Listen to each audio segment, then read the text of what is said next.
દાયણ બિચારી શું કરે મુદ્દે હમેલ એટલે કે ગર્ભ જ નથી તો ડિલિવરી કોની કરાવે? દાયણ બિચારી શું કરે મુદ્દે હમેલ રહ્યા નથી, જ્ઞાની ગુરુજી શું કરે છતમાં જખમ લાગ્યા નથી. હજી કૌરવો જાતે મરે પીતી ધર્મથી અવળા ફરે, ખુદ કૃષ્ણજી ત્યાં શું કરે મદ મોહ મસ્તર ગયા નથી. અરે ભગવાન જેવા ભગવાન કૃષ્ણ હતા તોય કઈ ના કરી શક્યા હોય, એમાં નવાઈ ક્યાં છે? અને એટલા જ માટે કહે છે કે દાયણ શું કરે ત્યાં ગુરુ શું કરે, ગુરુ મૌજૂદ હોય માટે અહંકાર ઝુકાવી દે.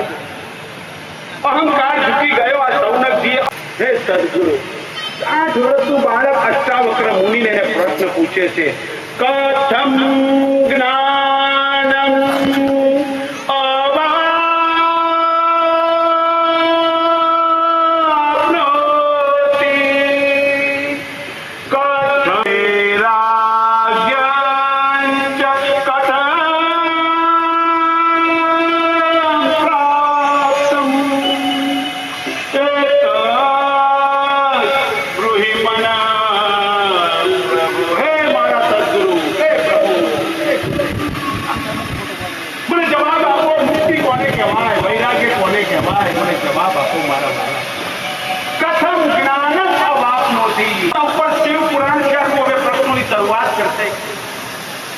ચંદ્રગુપ્ત મૌર્ય અને ચાણક્ય વચ્ચે સંવાદ બહુ સરસ છે.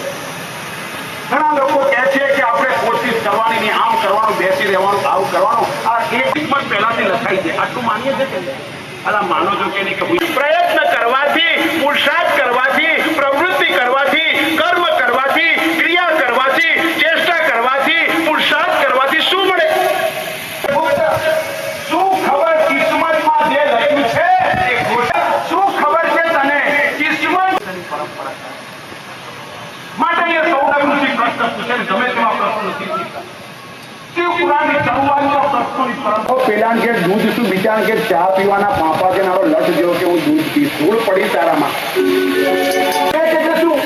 સત કોને કહેવાય, અસત કોને કહેવાય, નિત્ય કોને કહેવાય, અનિત્ય કોને કહેવાય, જડ કોને કહેવાય, ચેતન કોને કહેવાય, જીવાત્મા કોને કહેવાય, પરમાત્મા કોને કહેવાય, આવો વિવેક હોવો જોઈએ.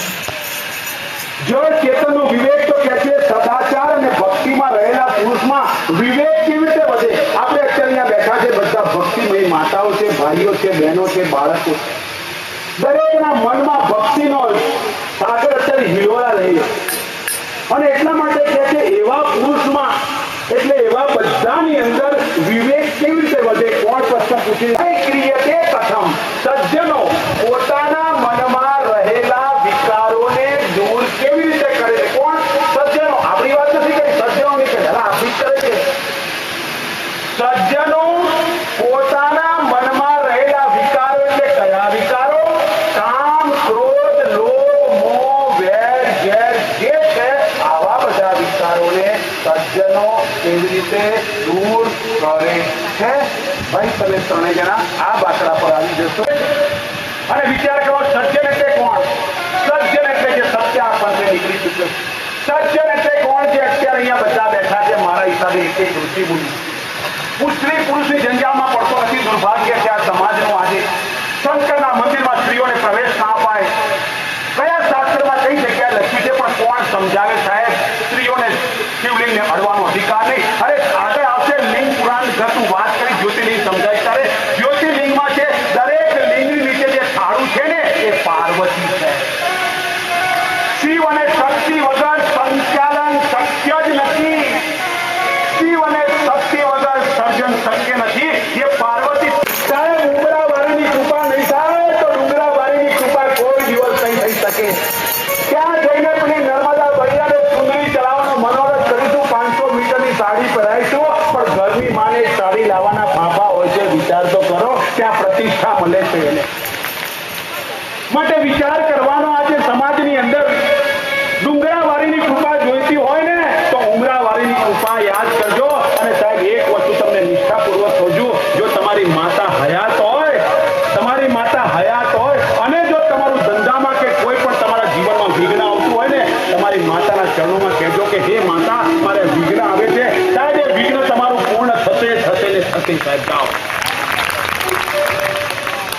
ઉમરાવાળીની કૃપા થશે તો ડુંગરાવાળીની કૃપા થઈ શકશે. માટે એ કહે છે સજ્જન એટલે કોણ? સજ્જન એટલે એ છે, એનું નામ સજ્જન. સજ્જન કોણ? તો અહીં કહે છે સ્વજનો. સજ્જનો પોતાના વિચારોને દૂર કેવી રીતે કરે છે? બીજો પ્રશ્ન પૂછે છે, જીવાશ્ચ સુરતામ પ્રાપ્તા પ્રાયો ઘોરે કલાવિહ તસ્ય સંશોધને કિમ વિદ્યતે પરમાયનમ. આ ઘોર કળિયુગમાં, ક્યાં ગયા ભાઈ પેલા કળિયુગની વાત? ઘોર કળિયુગની અંદર જીવો લગભગ આસુરી વૃત્તિને પ્રાપ્ત થઈ ચૂક્યા છે. હું ઘણા ઘરોમાં જોઉં છું સાહેબ, આસુરી વૃત્તિ ઘણા ઘરોમાં નાની નાની વાતમાં પોતાની પત્ની પર ધડ દઈને હાથ ઉપાડી દેતા હોય છે. દુર્ભાગ્ય છે સમાજ, સમજાતું નથી. સવારના પોરમાં આપણી સંસ્કૃતિ ક્યાં નષ્ટ પ્રાપ્ત થઈ ગઈ. આજે સવારના પોરમાં પહેલા દિવસે તો ઉઠી નહીં ધોઈને મંદિરે જતા હતા. અત્યારે તો સૌથી પહેલા ઉઠી અને મુકતા નથી. ભોગ લાગ્યા છે, મારો એવો ભાઈ કે માવો બે ત્યારે કરવાનું. બોલો આજે નાસ્તામાં શું બનાવવું છે?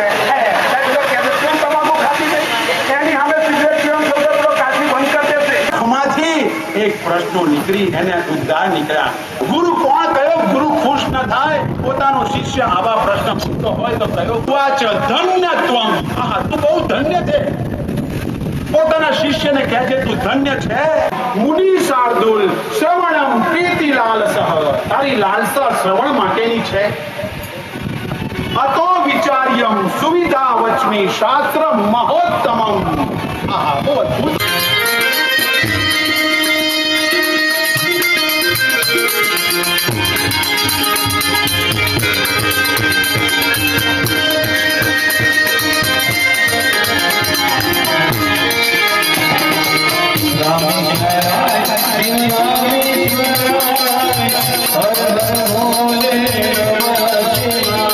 ગામડાની અંદર જે સંસ્કૃતિ હજુ ટકી છે સાહેબ, કેવી રીતે લાવવું એના માટે પોથી યાત્રાની. તમારા ઘરમાં દાગીનાની બેગો હોય તો એની પોથી યાત્રા કાઢો છો?